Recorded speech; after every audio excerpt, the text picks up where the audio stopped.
E aí, meu amigo, minha amiga, sejam bem-vindos ao nosso Papo de Sacristia. Meu nome é Marcos. Foi sexy, né? E aí, meu amigo, minha amiga. Mostra o seu anel pra ele aí de...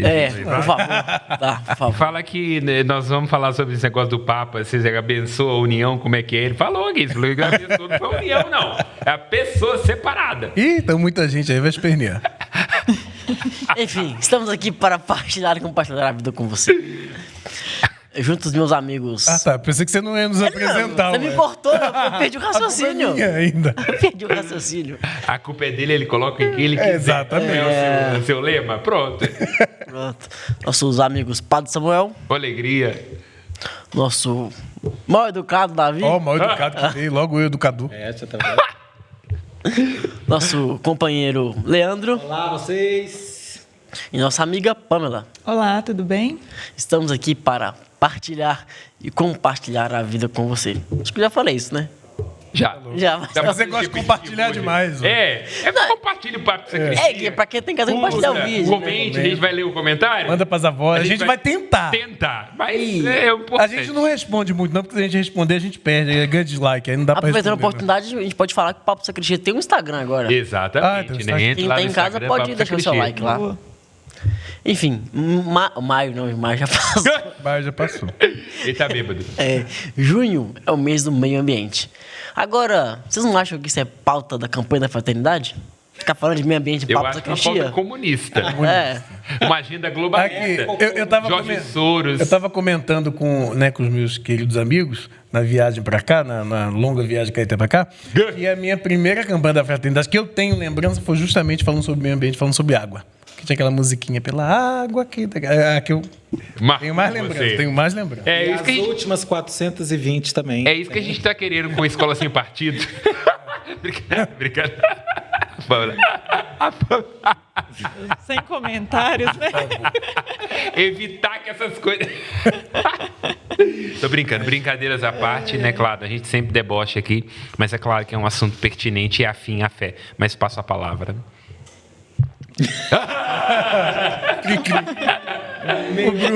É importante falar de meio ambiente, né? O que você acha aí, mano? Sua visão de cristã, não de professor.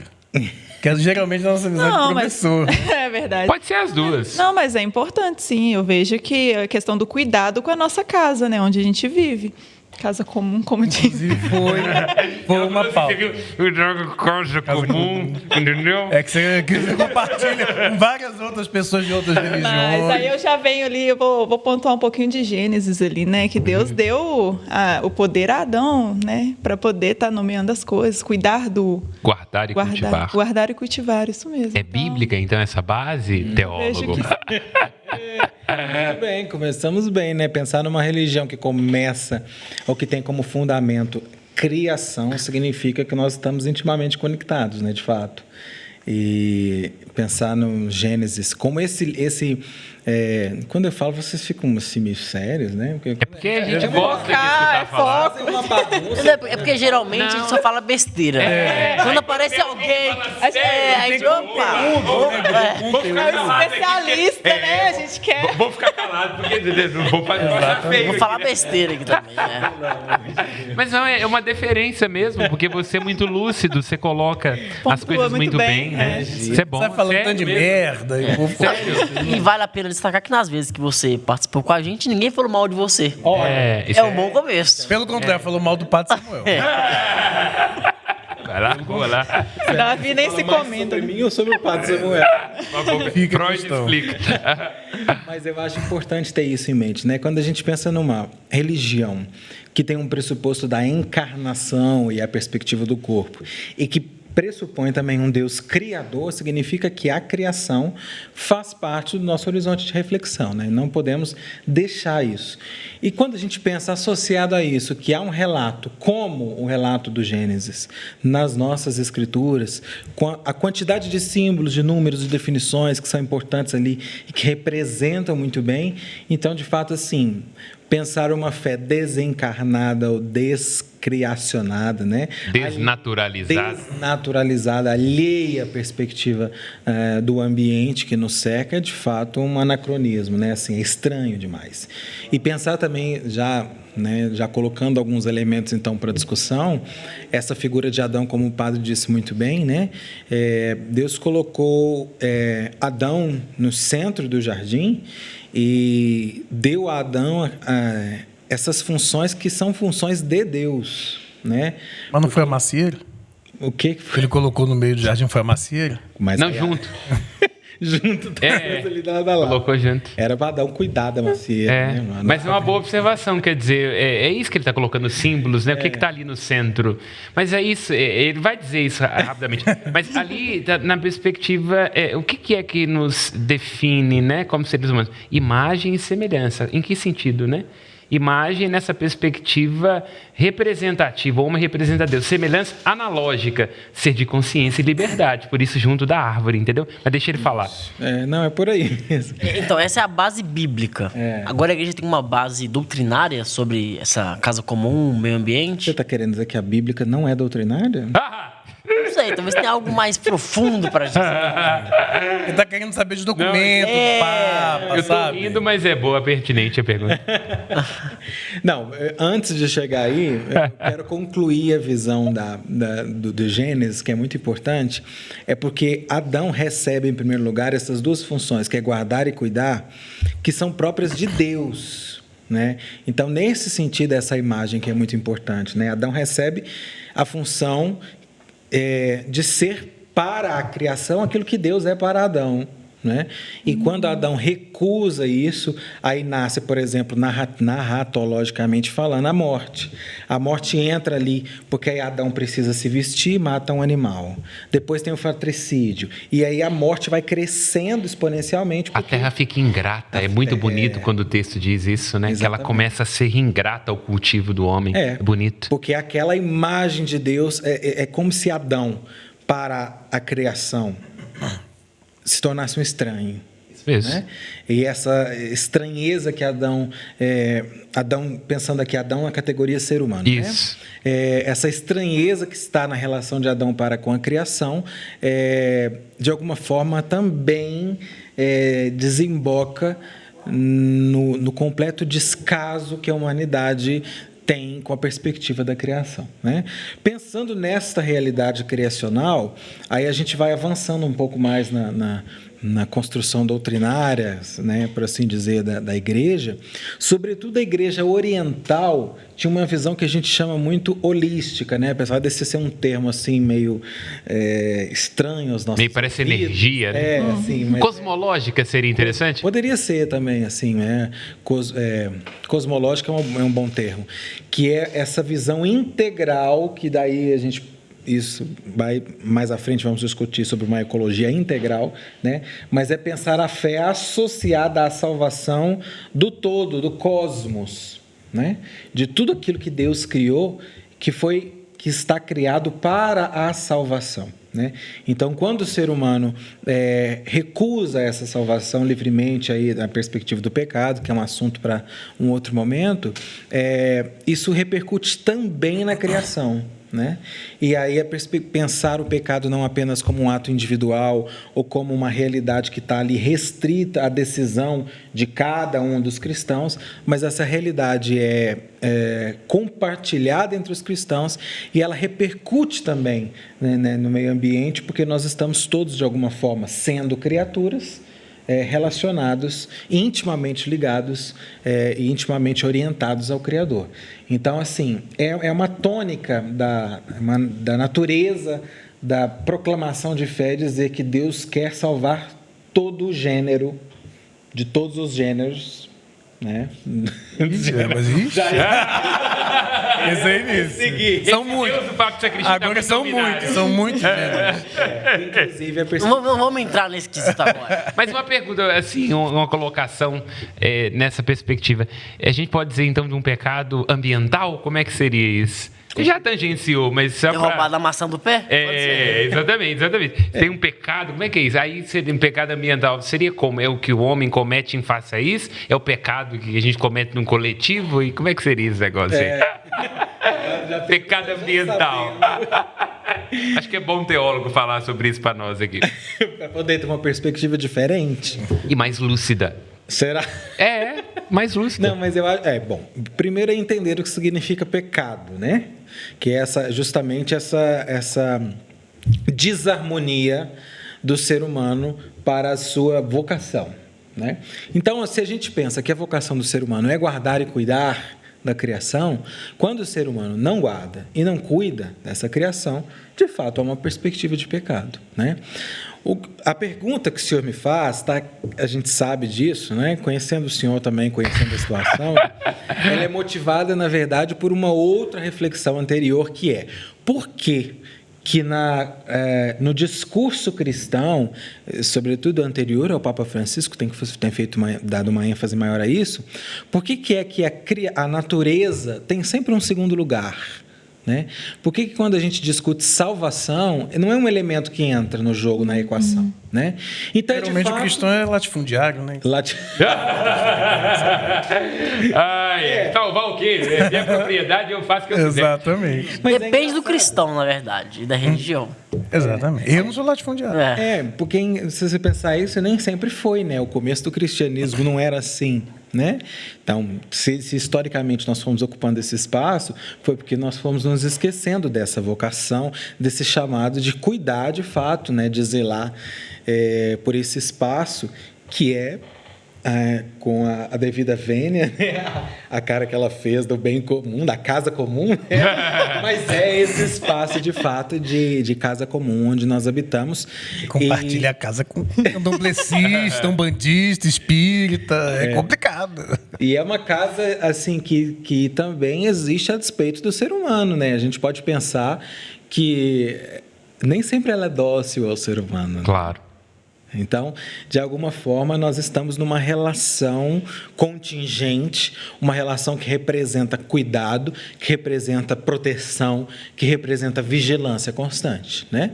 E isso é pensar de uma maneira mais cosmológica e holística ou integral. Quando você diz aí que não é sempre dócil com o ser humano, você está dizendo que das mudanças climáticas, desastres, alguma coisa assim? Não apenas isso, né? Há uma homilia, se eu não me engano, de São Basílio, muito interessante, que ele fala que é o mesmo Senhor quem cria as rosas, cria os espinhos. O mesmo Senhor que cria a terra fértil, cria a terra infértil, né? Então, para poder dizer que o ser humano está fadado, por assim dizer, né? Ou é uma vocação, depende de qual a sua tônica, se é um peso ou se é uma vocação, mas ele está fadado a cuidar e zelar por essa criação, mas a criação nem sempre serve a ele. Né? Entendi. E de que forma a gente guarda ou cuida de algo que nem sempre está ao nosso serviço. E aí a gente já pode começar a entender que muito desse esvaziamento do discurso da criação, de uma teologia da criação dentro do cristianismo, ele existe em função de um antropocentrismo radical, da colocação do ser humano no centro como detentor de uma autoridade, de um poder que mata e não gera vida. E aí já não é mais o cuidar e o guardar próprio de Deus. Porque quando Deus guarda e quando Deus cuida, ele gera vida. Se eu guardo e se eu cuido, não gerando vida, mas gerando domínio, gerando morte, gerando aprisionamento, isso não é o guardar, né, e o cultivar da criação. Tem um vídeo do Porta dos Fundos que tem uma mesa. Aí tá lá Deus discutindo lá sobre a criação, sobre o que vai criar. E aí Jesus é tipo um menino birrento querendo dar palpite. E aí, se a gente podia criar um bichinho que fica voando, vai lá e pica as pessoas, não sei o quê, coloca aí, pernilongo. Aí cria o pernilongo. Aí no final do vídeo tá assim, coloca aí, ornitorrinco. Aí todos esses animais esquisitos. Eu tenho terror de ornitorrinco. Todos os desejos do filho. Exatamente. Quando você tava falando das espécies que não estão a serviço do homem, eu lembrei do pernilonguinho lá que fica transmitindo dengue pra gente. E o desafio de viver harmonicamente num ambiente, num espaço, num cosmos. E aí pensando ambiente num sentido bem skinneriano, assim, behaviorista. Ambiente é tudo o que está a serviço, né? Assim, a serviço não, diante dos olhos. Então, Não é só a natureza, Não né? só A gente tem essa mas visão. mesmo nós aqui podemos ser contrários uns aos outros. De que forma é possível viver harmonicamente? Então, essas relações estão tão intimamente ligadas que a gente percebe que o pecado ambiental, ou essa perspectiva do pecado ambiental, ela existe por quê? Porque quando a gente percebe que existe um ser humano, um conjunto de seres humanos, uma organização, um Estado, seja lá o que for, partido político. partido político, diversas instâncias, desde a mais individual, a mais coletiva, que não tem essa guarda e esse cuidado pela criação, é porque essa pessoa já tem uma relação disfuncional na perspectiva da sua vocação. Você pode saber que uma pessoa que não guarda a criação, não guarda o irmão também. Então, essas estão intimamente ligadas. E é por isso que um discurso sobre uma ecoteologia, ele existe porque esse eco, essa vida e esse ambiente que envolve, também se relaciona com os irmãos. Então, se você quer pensar a salvação, não tem como você pensar a salvação dissociada dessa perspectiva, né? Excelente, muito claro. E quando a gente fala, então, por exemplo, trazendo para o nosso mundo atual, que a gente fala de cultura do descarte, que tudo tem Um prazo de validade. prazo de validade. Eu queria falar obsolescência programada, mas é uma obsolescência isso programada. aí. Eu uso um telefone por 3, 4 anos, aí não serve mais, vou jogar fora. E aí, sim, tudo isso vai impactando, né, a natureza. A igreja, ela se preocupa com isso? Tem algum movimento, algum estudo para isso? Ou é só, mais uma vez, cartaz de campanha da fraternidade? Acho que o magistério do Papa, como o Léo bem colocou, o magistério do Papa Francisco está indo nessa linha, no sentido de teorizar a coisa, tematizar a coisa, viabilizar o debate.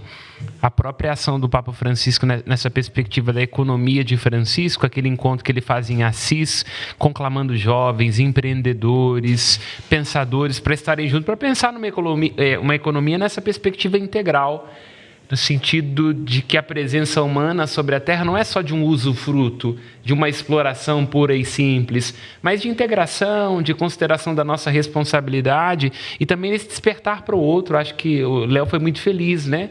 E é até o itinerário do Papa Francisco. É Laudato Si e Fratelli Tutti, né? Louvado seja por essa criação que nos envolve, na qual estamos, mas também vós sois todos irmãos. Então, o Papa Francisco, no sentido do magistério, está inclinado nessa perspectiva, né? Mas é um discurso que pega? Eu acho que tende a não pegar. Eu acho que tende a não pegar, porque eu acho que falar. a cultura que a gente tem hoje é uma cultura de consumo, como ele mesmo falou, né? A gente tem que consumir, porque as coisas não duram muito, e mesmo que as coisas duram, amanhã já surge a mesma coisa atualizada, então eu preciso ter aquilo, e automaticamente eu vou descartar aquilo de qualquer forma. Eu acho que o eco não vende muito, não é muito lucrativo. Eu acho que é aí que é a questão. Eu, particularmente, aqui, né, abstraindo o lugar do padre, que tem que ter sempre esperança não decepciona, eu sou profundamente pessimista com relação à aplicabilidade desses modelos. Aqui, claro, com todo respeito, e não tenho dúvida nenhuma de que tem muita gente séria e bem intencionada nisso. Por quê? Porque com 7 bilhões de pessoas no mundo, não tem como ter horta orgânica, não. Entendeu? Então, eu não sei realmente como é que seria pensar esse modelo alternativo. E eu não vejo atualmente muito esse discurso do eco, né, chegando nos círculos mais populares, digamos assim, né? Mas é claro que não. Como é que você vai ter uma horta orgânica numa favela? Exatamente. Uma coisa você dá numa Alphaville, aí você tem horta orgânica, peixe orgânico, você vai lindo, lá maravilhoso. no supermercado, não vou citar porque não está patrocinando ainda, você vê lá, essa ave foi criada ao luar, comendo ração, entendeu? Aí tudo bem. Ovos de galinhas felizes. Exatamente. Você entendeu? Ele não sabe se o ovo é que é feliz ou a galinha. Vacas que dão leite escutando Moza, tudo bem. Agora, no meio de uma favela, do aglomerado, como é que você vai ser eco? Para onde vai o esgoto disso, gente? De onde vem a água? Como é que você vai alimentar? Tá, e a Pampulha, que não está longe da gente. Entendeu? Então, claro, eu penso assim, com todo respeito, e acho que vale a pena o debate. Acho que nós temos que sonhar, temos que esperançar, mas hoje, aonde nós chegamos enquanto humanidade, ainda mais com a igreja mandando todo mundo ter filho, é muito complicado você pensar num modelo alternativo. Tem que ter filho. É isso que eu tô dizendo. Então, assim, é muito complicado. Pensa numa coisa simples, gente. Como é que você vai ter um plantio em grande escala para alimentar essa quantidade de gente sem arrebentar com um ou outro lençol freático, sem ter um ou outro inseticida, né? Até porque a gente acha que essas coisas... como é que é o nome desses produtos orgânicos, Aham. eles não geram impacto, mas eles também claro que geram gera. impacto. Pode gerar até menos, mas que gera claro impacto, que gera. geram. Agora, um outro ponto também que é até polêmico, pensando no ponto de vista católico. Não seria mais orgânico cremar as pessoas, em vez de gastar?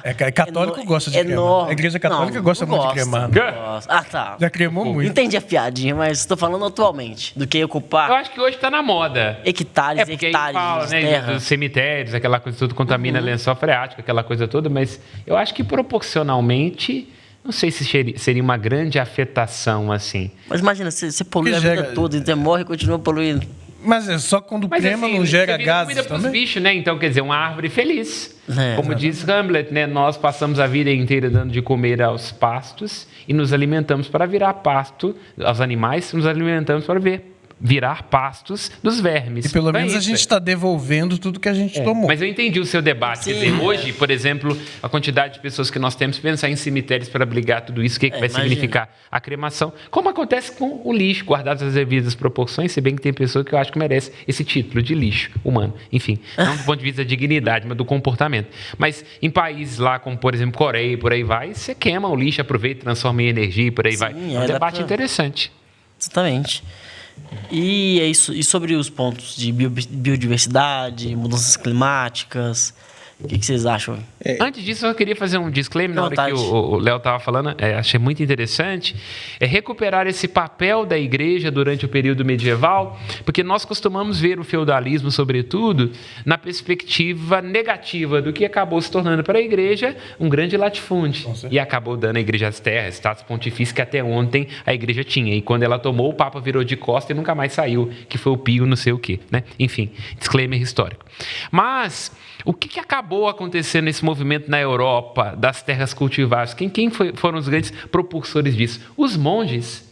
Então, a Europa, com seus pântanos, com a sua dificuldade de plantio, foram os monges nessa ideia do cuidado, do cultivar, de uma teologia, dessa aproximação da natureza, que foram grandes responsáveis pelo desenvolvimento da agricultura durante o período feudal, inclusive passando conhecimento. Não é à toa que o pai da biologia é o Mendels. Exatamente. Era um monge que começou a mexer com as ervilhas e a partir daí ele descobriu a base da genética. Então, quer dizer, é muito interessante pensar como que a fé foi fortemente iluminadora dessa ideia do cultivo, Mas da esse cultivo era um cultivo para autossustentar os monastérios, né? Também, mas isso acabou se tornando técnica e fortemente responsável pelo desenvolvimento do pensamento, das civilizações, dos burgos. Também, porque alguns monastérios serviam de alimentação para cidades, né? Também. E agora, a proposta da economia de comunhão, economia solidária, economia integral, sujeita a críticas ou não, aqui apenas como uma descrição, é o retorno, seja muito esperançoso e iludido, ou seja possível, a pequenas instâncias possíveis de salvação desses espaços, né? Me parece assim que assim como tudo na igreja, a gente tem que voltar aos pequenos espaços que são capazes de gerar alguma transformação. Porque, como vocês bem disseram, né, a sociedade de consumo é uma realidade, né? O pessoal já tem falado que nós estamos no antropoceno, né? Ou seja, agora quem gera mudanças climáticas somos nós, não é mais a natureza que se movimenta sozinha, né? A gente já gerou tanto impacto nela, né? Tanto impacto, né? Há pouco tempo eu estava vendo que eles estavam calculando que tem uma geleira lá que é a geleira do fim do mundo. E tem uma água que passa pela geleira. Quanto menor está a geleira, mais o fim do mundo está próximo. Na verdade, já estão brotando até flores na Antártida. Flores na Antártida, entendeu? Isso é complicado. E a grande pergunta que vocês estavam fazendo, recuperando, que isso é importante fazer, mas quem está disposto a abdicar da sua vida em prol disso? Né? Nós estamos em Minas Gerais, gente, nada é mais sensível a nós do que pensar as mineradoras, né? O caso das mineradoras. Mas quem está disposto a abrir mão dos elementos que tem nióbio da própria vida? Quem está disposto? Né? Então, é uma discussão que precisa repercutir no macro, porque a gente sabe, aí tem aquele discurso inflamado de que você precisa diminuir o tempo no banho, etc. Mas aí tem o pessoal do agro que gasta água por 3 nações, né, digamos assim. Então, Tem mais gado no Brasil do que gente. culpabilizando o indivíduo de uma Não coisa tem, Davi? Literalmente. Literalmente. Pelo menos metade da população brasileira é de gado. É subentendida. Os cursos têm discurso claro, tem a luz e a sombra. O interdito. Mas já esqueci o que eu estava dizendo. O que eu estava dizendo? Ele está falando dessas pessoas pequenas não falam- comunidades que possibilitam ser Então, transformadoras. E aí há uma É o espírito do Bruno que paira sobre nós aqui de vez em quando. Tá bom? Você estava falando de comunismo. comunismo. Os Mas, famosos socialistas de iPhone. entendeu? não, economia solidária, gente. Cristianismo primitivo. Pelo amor de Quem que Deus. quer voltar para isso? Acho que nem a igreja, né? Porque faliu a igreja no início. Pouca gente se lembra disso. Essa ideia de tudo em comum faliu a igreja de Jerusalém. E o apóstolo Paulo teve que sair os coríntios dizendo, olha, Deus ama quem dá para alegria, porque a igreja de Jerusalém estava falida. Então, claro, não é simples quando você pensa na prática, a aplicabilidade disso, claro, a legitimidade, e nós, inclusive, queremos voltar a esse debate, é preciso que pense, mas a questão não é simples. Eu, particularmente, penso que é um desafio da gente pensar nesse modelo, considerando o modo com o qual nós vivemos, e eu me Não é simples nem interessante, né? É. A gente vive uma sociedade que a gente preza muito pelo individualismo. E essa questão do consumo, ela perpassa muito por essa identidade separada. Agora, imagine a gente simplesmente viver em comunidade. E além disso também, eu penso, assim, pense numa família vivendo veganamente falando. Ela é uma família mais cara. A pessoa precisa ser vegana, entendeu? Eu digo nem vegano, mas eu digo como é que é o tipo de produto? Faça o pedido. Ai, Orgânico? Orgânico. Orgânico. Uma E você tá pessoa entendendo? vivendo só de produtos orgânicos. Então isso é um desafio. A gente não poderia nem trabalhar, né? Porque imagina criar galinhas felizes, ordenhar cabras felizes, né? É complicado. Nós A estamos gente não pode trabalhar para viver, para bancar isso. A gente tem que ter nascido herdeiro. Então, claro. Porque se a gente nascer aqui embaixo, na base, né, no chão de fábrica, como foi falado, a gente não dá conta. Ninguém dá conta. Ninguém dá conta. Então, acho que, claro, nós estamos salvaguardando as duas perspectivas, mas levando, para usar uma expressão filosófica, o argumento ao estresse. Então, claro, nosso modelo é insustentável, precisamos de pensar como nossos princípios éticos e cristãos iluminam e irrigam isso. Mas, ao mesmo tempo, também não podemos estar lá no mundo do Alice no País das Maravilhas, porque a prática, naquilo que ela exige de pragmatismo, de produção e por aí vai, de fato, é bastante complexa. E os ideais não alcançam, né, todos os espaços. É isso que a gente estava dizendo. Claro, bem lembrado. E os ideais são fundantes, assim. E se você parar para pensar, o ideal é motivador. Se você vê um documentário assim, de todos, né, quando a gente era mais novo, não sei se ainda existe isso, mas tinha um vídeo na internet sobre como se produzia linguiça, salsicha. A carne é fraca. Que tinha uma coisa assim, que aí mostrava os pintinhos caindo na massa. A carne é fraca. Aí você assiste aquilo, dá vontade de parar de comer carne, mas por dias, talvez horas, né? Então, os ideais não se sustentam se eles, de fato, não tiverem uma aplicabilidade nas diversas instâncias, né? Quando a gente vai no açougue, a gente não quer saber se o porco foi feliz ou não. A gente quer o porco morto.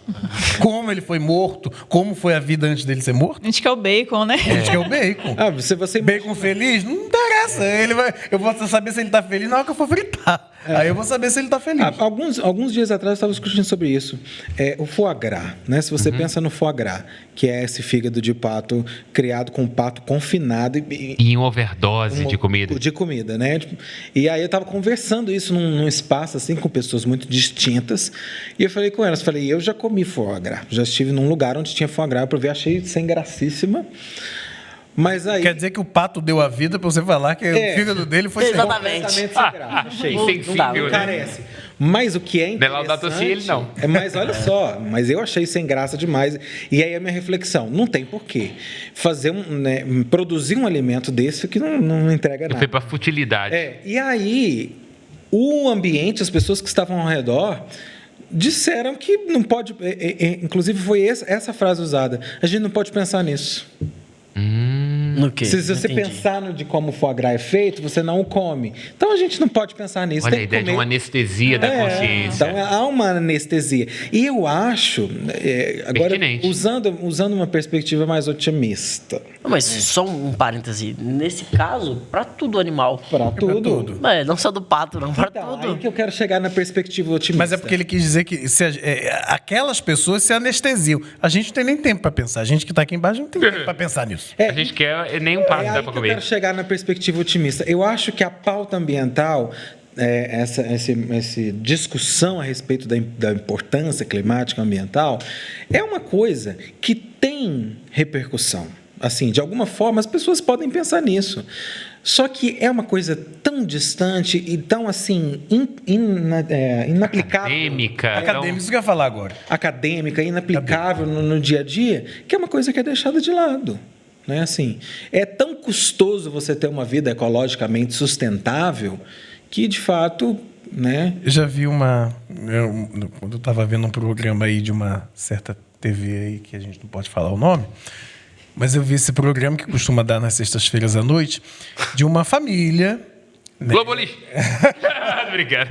De uma família que saiu de São Paulo para ter uma vida, como é que eu posso Sustentável. dizer? Uma vida sustentável, uma vida sem estresse. Hare Krishna. Exatamente. Aí foi para Mantiqueira, né, numa casa deslumbrante, viver com seus 5 filhos católicos, né, viver com seus 5 filhos, mas 2 babás. 2 babás. Jardineiro, pessoa para tomar conta da horta, pessoa para tomar conta É bem do comum galinheiro, com certeza. Isso é muito comum. Aí foi como você está falando, né? Um discurso que ele fica realmente nas esferas da elite. Você pensa, por exemplo, eu sou contra a indústria, sou contra a escala. Aí o filho aparece com uma dor de garganta. Como é que você não vai lá na grande indústria farmacêutica, com aquela cadeia produtiva de patentes e de opressão? Como eu falei, nem só por isso. Por exemplo, se a gente for comprar um produto dermatologicamente testado, orgânico, não agrediu animais, não foi feito teste nos animais, R$118. E o que é industrializado custa 18. Não, é uma das grandes contradições para entrar nisso que você colocou aí com relação à Segunda Guerra Mundial, que pouca gente sabe disso, o grande desenvolvimento da indústria farmacêutica pelos testes que eram feitos com o pessoal em campo de concentração. Exatamente. Você pensa nisso, meu Deus do céu, gente, a gente desiste de ser gente. Isso. A gente desiste de ser gente Na verdade, pensar nisso. Não só isso. Esse dia a gente estava falando sobre questões de transtornos do aspecto autista. Eu descobri que existia um transtorno chamado Asperger. Você fala Asperger. Que esse termo não é mais utilizado porque o homem que dá nome a esse transtorno, ele fez estudo em crianças judias de campos de concentração. Então, de fato, é uma então loucura. É o FUH. É uma crise. Eu penso que o desafio de pensar no consumismo, na sua voracidade, é porque nós estamos, por consequências naturais, porque de segunda a sexta, por conta da quantidade de coisas para poder pensar, num relativismo. Então, acho que é mais uma vez aquela questão, quais são as premissas, quais são os princípios, para daí você decorrer as estratégias, os pensamentos, os fóruns, né? Mas você ficou tão caladinha, o que você acha dessa pauta verde? Nós estamos falando demais, né? Dá para pensar. Patriarcas opressores. Dá para refletir, mas eu também vejo que isso compete a muito áreas maiores, né? Externas a gente. Porque, igual o senhor colocou aí a questão da indústria farmacêutica. Eles estão dispostos a abrir mão disso? Do financeiro ali, rápido, para poder dar esse acesso às outras pessoas? Não estão. E quando o genérico ficar mais caro, porque tem patente? Então, produzido em escala? Então é isso.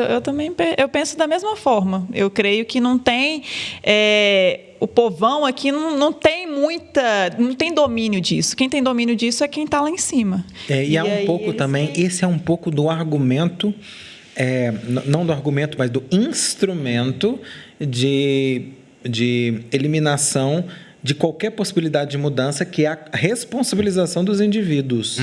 Né? Então, nós temos... Aí, estaremos no mesmo lado da mesa agora. As organizações, os grandes corporativismos, os coletivos... Quase cartéis empresariais, né? Colocam sobre o indivíduo a responsabilidade de coisas que eles estão fazendo em larga escala. Né? Então, assim... O problema é não ser possível fazer uma horta orgânica para as pessoas que moram em comunidade, etc. Mas isso é um problema associado a uma ilha de problemas de uma empresa que consome, que produz de maneira insustentável e que não se importa com isso. Né? Então, são coisas uma boa que a gente precisa observação. pensar. né? Teve um determinado evento aí que eu não vou me recordar o nome, mas a Greta... Greta Garbo não, Greta Thunberg. Greta Garbo é atriz, Isso. desculpa. Que inclusive tem... Nem me diga de onde é a atriz, porque se você lembrou desse jeito, pode continuar, Fábio.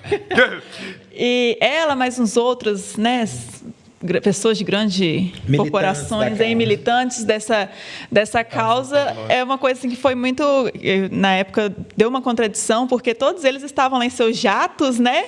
Eu adoro. Eu fico pensando assim, gente, pega essa querosene do mundo e manda para... Então, assim, para discutir justamente a questão ambiental, então, como que, né? E geralmente, fica de frente, né, essas pessoas que estão nos altos círculos e que discutem essas pautas aí de ecologia, não sofrem tantos efeitos quanto as pessoas que nem sequer sabem dessas pautas. O Papa Francisco coloca muito isso. E aí que fica a pergunta, será que eles estão realmente interessados no meio ambiente? Quem que sofre Hoje é business, é um fato. Quem que sofre com deslizamento de terra? Claro, quem que mudança sofre climática. O termo para isso é racismo ambiental, né? Exatamente. É muito interessante. A gente pensar nessa perspectiva de como que as pessoas, sobretudo as mais pobres, o Papa destaca muito isso nos seus documentos, elas são fortemente afetadas por essa questão do desequilíbrio ambiental, e isso, de fato, é uma pauta muito interessante para a gente pensar e para a gente refletir, né? Como que isso tem uma influência, né? uma associação entre desequilíbrio climático, entre dificuldades de produção, entre desordens socioeconômicas e o aumento da pobreza, da desigualdade social. É, de fato, uma coisa muito interessante para poder refletir. Agora, essa questão dos círculos aí que você estava colocando, né, esses círculos mais elevados, ela me leva a pensar uma coisa interessante. O pessoal fala assim, temos que propor uma alternativa para o capitalismo. Quando eu vejo uma questão como essa, eu penso assim, nunca vai acabar o capitalismo, porque ele é o único sistema que ganha dinheiro quando alguém fala mal dele. Então, cada vez que uma pessoa como essas aí, né, lá na Suécia, na Dinamarca, começa a falar mal, aquela coisa toda, explorando lá o petróleo da Noruega e entrando num jatinho de querosene, eu fico pensando, gente, o capitalismo consegue ganhar dinheiro até com quem diz que é comunista, finge que é para falar mal dele. Nós estamos na boca do inferno, não tem saída esse negócio, não? É muito fácil, assim mesmo como o Leandro falou, né? É muito fácil falar com o pobre coitado, lá economiza água, escova seu dente, fecha a torneira, e com o grandão lá, ele... Mas, claro, temos que refletir, temos que problematizar. Lavar todas as Lamborghinis, haja água, né? Temos que refletir, problematizar disso, né? Não e esperançar, claro, né? Talvez nós tivemos um modelo aí mais inspirado pelos valores cristãos, se bem que eu não sei, né? Quando nós somos a cristandade, eu não sei se a gente era assim exatamente ecológico, mas enfim, né? Talvez agora, com um pouco mais de categorias sociológicas, repensar esse modelo, porque fato ele é insustentável. Claro. Pra gente caminhar pro fim do programa. O fim do mundo? O fim do mundo, né? A gente começou no Jardim do Éden, já vamos chegar no fim do mundo. Aí é Piratas do Caribe. Mas o que é a economia de Francisco? Então, acho que aqui, particularmente nós aqui na PUC Minas, né? Até queremos um outro programa contar com a presença aqui do Eduardo Brasileiro, que é um dos que encabeça isso aqui. Temos um núcleo junto, né, que é o NESP, dedicado a pensar, né? Então, o Papa Francisco conclamou jovens, pessoas ao redor do mundo para terem alternativas concretas, né? Porque está dando o nível do propósito. Eles foram lá para pensar mais ou menos em estratégicas. Como é que isso taticamente vai ser aplicável? Então, aqui, por exemplo, na PUC, nós temos um núcleo, né, dedicado a pensar a economia de Francisco e Clara. Como é que nós podemos, estratégica e taticamente, ter ações, pensar em empreendedores, em startup, projetos para executar isso? Então, é o que o Papa está conclamando, sobretudo os jovens, né, entendendo que quem já está lá no topo da cadeia alimentar como CEO da empresa não vai estar anestesiado com foie gras. Então, quem está chegando agora, com todo aquele idealismo próprio da faculdade, para poder pensar em modelos alternativos. Né? E a economia de Francisco tem o fundamento da imagem de Francisco de Assis como um fundamento. Perfeito. Justamente por causa desta categoria que Francisco usava da irmandade. É tudo irmão. Sol, irmã lua, irmã morte. Irmã morte, irmã terra, irmã galhos.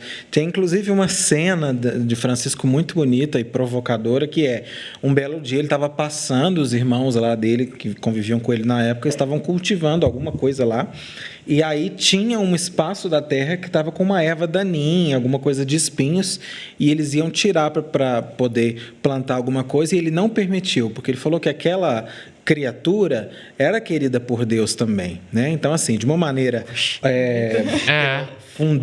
fundante, né?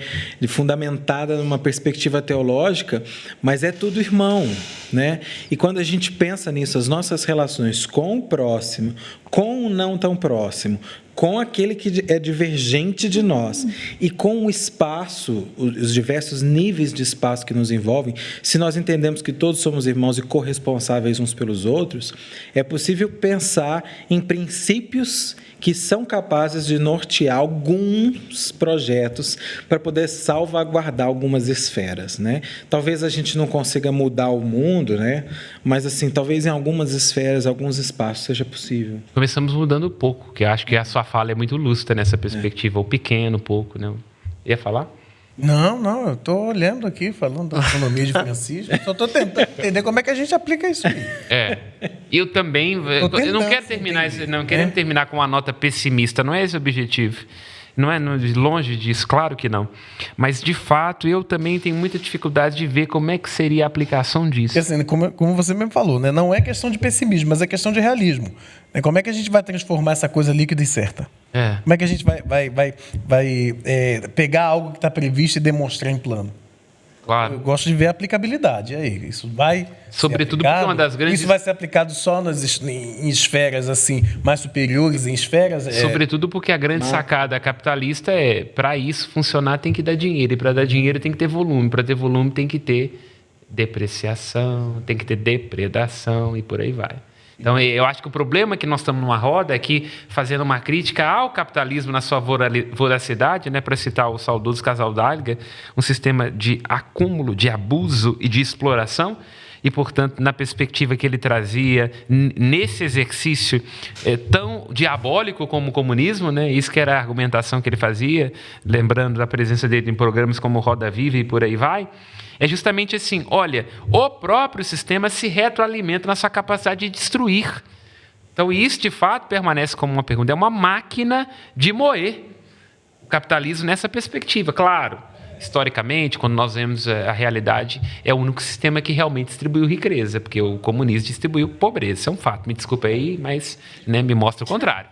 Me mostra o contrário, gente. Me mostra aí. Você pode até dizer, você que defende o pessoal mais vermelho aí, teve algum lugar onde se distribuiu riqueza? Eu não conheço. Então, é verdade, gente. Estou abrindo a palavra aqui, ué. Está falando a verdade. Estou abrindo a palavra, não consigo ver um caso. Mas, enfim. Então, mas o capitalismo também tem esse avesso, no sentido assim, de que é muito difícil você ter uma ideia... Também foi uma máquina de morte. Claro.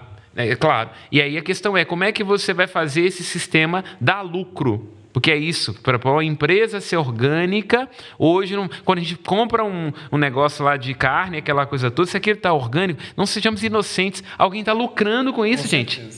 E sem doce de marca. Está gerando morte do mesmo jeito. Entendeu? Então é isso que eu estou querendo dizer. E aí, como é que funciona? Nós não estamos mordendo o próprio rabo, não? Tem minhas dúvidas. Mas, você sabe, só fazendo um adendo a isso, claro. Que eu acho que é uma reflexão que a gente precisa fazer...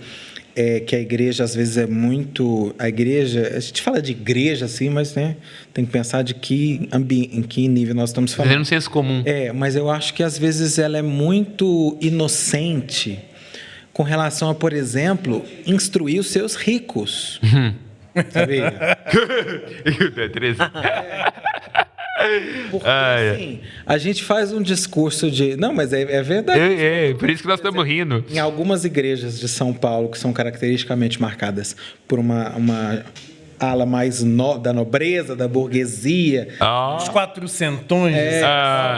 E a gente precisa, de alguma forma, angariar, pensando que o Espírito pode amolecer os corações, né? Isso mesmo. Assim, amolecer as consciências. Se eles soubessem exatamente quem foram os bandeirantes e como eram os bandeirantes, eles não teriam tanto... Ficaram enojados, né?